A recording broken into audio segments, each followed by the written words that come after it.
السلام علیکم ورحمۃ اللہ وبرکاتہ۔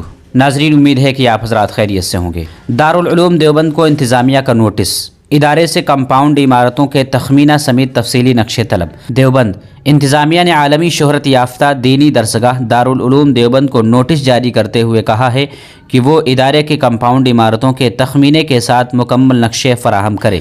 دارالعلوم کو اس سلسلے میں پہلے ہی ایک نوٹس موصول ہو چکا ہے۔ دارالعلوم دیوبند میں بغیر اجازت کے تعمیراتی کام کے سلسلے میں 16 جنوری کو انتظامیہ کے نوٹس کے بعد S D M Ankur Varma نے دارالعلوم دیوبند کو ایک بار پھر نوٹس بھیج ادارے کی کمپاؤنڈ عمارتوں کے مکمل نقشے تخمینوں کے ساتھ فراہم کرنے کو کہا ہے۔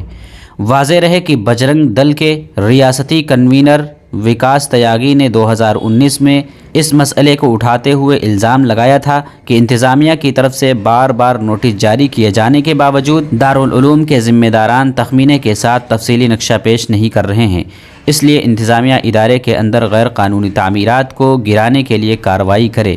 یہ تھی مکمل خبر۔ آپ اس خبر کے متعلق کیا کہتے ہیں؟ کمنٹ باکس میں اپنی رائے کا اظہار ضرور فرمائیں۔ السلام علیکم ورحمۃ اللہ وبرکاتہ۔